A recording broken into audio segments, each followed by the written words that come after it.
আসসালামু আলাইকুম রহমতুল্লাহি ওয়াবারাকাতুহ। 1 মিনিট মাদ্রাসা ইউটিউব চ্যানেলে সম্মানিত দিনী ভাই বোনেরা, আশা করছি আল্লাহ তাআলার অশেষ রহমতে আপনারা ভালো আছেন, সুস্থ আছেন। আলহামদুলিল্লাহ, চলছে পবিত্র মাস মুহররম মাস এবং আগামীকালকে পবিত্র জুমাবার বা শুক্রবার। আমরা ফজরের ফরজ নামাজ অত্যন্ত ফজিলতপূর্ণ শ্রেষ্ঠ একটি নামাজ।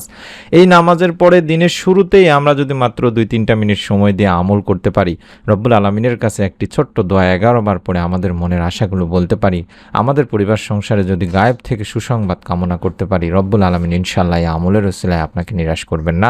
পবিত্র মুহররম মাসের জুমার দিনের আমলের ওসিলায়, ফজরের ফরজ নামাজের আমলের ওসিলায় আল্লাহ তাআলার কাছে একটি মনে মনে নিয়ত করে ভিডিওটি সম্পূর্ণ দেখুন আমলের নিয়তে।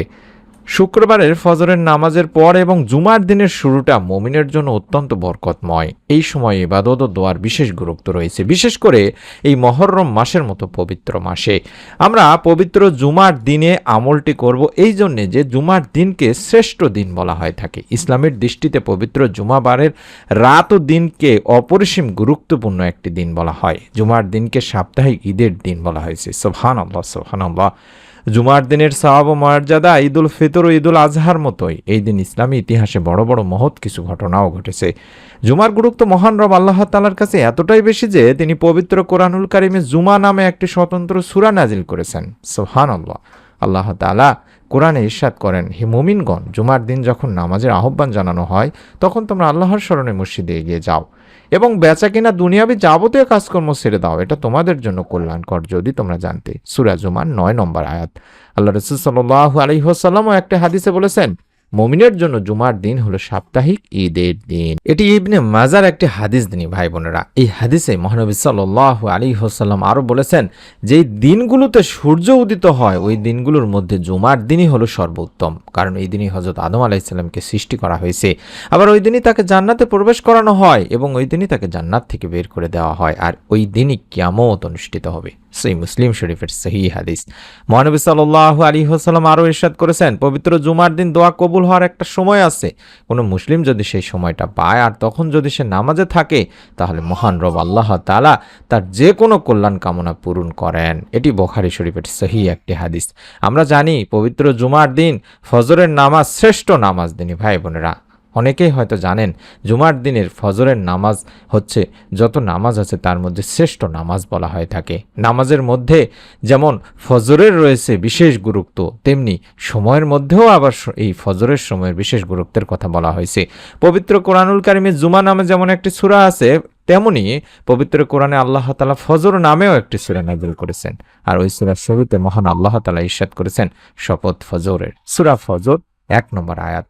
হাদিসে ও ফজরের নামাজের বিশেষ তাগিদ রয়েছে। জুনবুদ্দিন আব্দুল্লাহ রাদিয়াল্লাহু তাআলা আনহু থেকে বর্ণিত, মহানবী সাল্লাল্লাহু আলাইহি ওয়াসাল্লাম ইরশাদ করেছেন, যে ব্যক্তি ফজরের নামাজ পড়বে সে আল্লাহ তাআলার জিম্মায় থাকবে।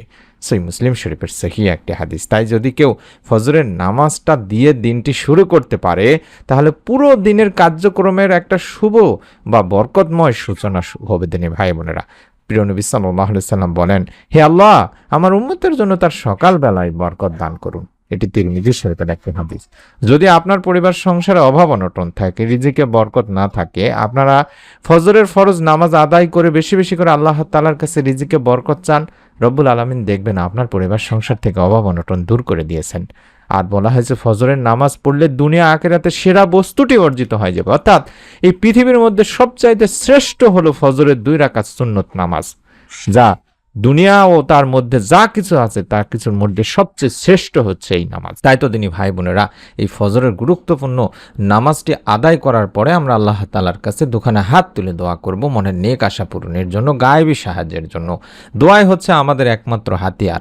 আল্লাহ তাআলার নৈকট্য অর্জন করা যায় এই আমল ও দোয়ার মাধ্যমেই। আল্লাহ সেই বান্দাদের সবচেয়ে বেশি ভালোবাসেন যারা তার কাছে চান, তার কাছে দোয়া করেন, আর যারা চায় না তাদের প্রতি তিনি অসন্তুষ্ট হন। তাই তো মহান রব আল্লাহ তাআলা বলেছেন, নিশ্চয়ই মানুষকে সৃষ্টি করা হয়েছে অস্থির করে, যখন তাকে বিপদ স্পর্শ করে তখন সে হয়ে পড়ে অতি মাত্রায় উৎকণ্ঠিত।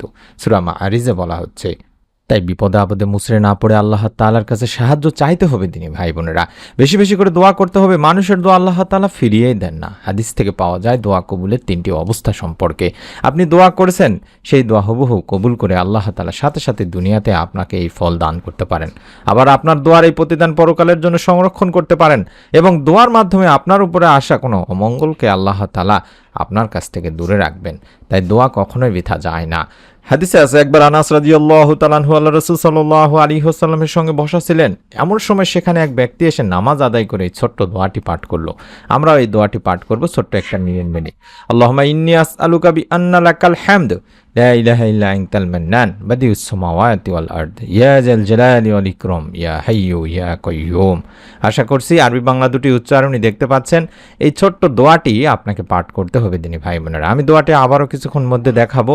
আপনারা চাইলে মোবাইলের ছবি উঠাই নিতে পারেন, স্ক্রিনশট নিতে পারেন। এই দোয়াটি মাত্র 3 বার পড়তে হবে একটি ছোট্ট নিয়ম মেনে। এই দোয়ার অর্থই হচ্ছে, হে আল্লাহ, আমি তোমার কাছে প্রার্থনা করি, তুমি তো সব প্রশংসার মালিক, তুমি ছাড়া কোনো উপাসক নেই, তুমি দয়াশীল, তুমি আকাশসমূহ পৃথিবীর একমাত্র সৃষ্টিকর্তা, হে মহান সম্রাট ও সর্বোচ্চ মর্যাদার অধিকারী, হে চিরঞ্জীব, হে সর্বময় ক্ষমতার অধিকারী। তখন রাসূল পাক সাল্লাল্লাহু আলাইহি ওয়াসাল্লাম বললেন, এই ব্যক্তি ইসমে আজম পড়ে দোয়া করেছে। ইসমে আজম হলো মহান আল্লাহর এমন নাম যে নামে ডাকলে তিনি সাড়া দেন এবং যে নামে তার কাছে চাওয়া হলে তিনি সব চাওয়া পূরণ করেন। সুবহানাল্লাহ। আবু দাউদ শরীফের একটি হাদিস।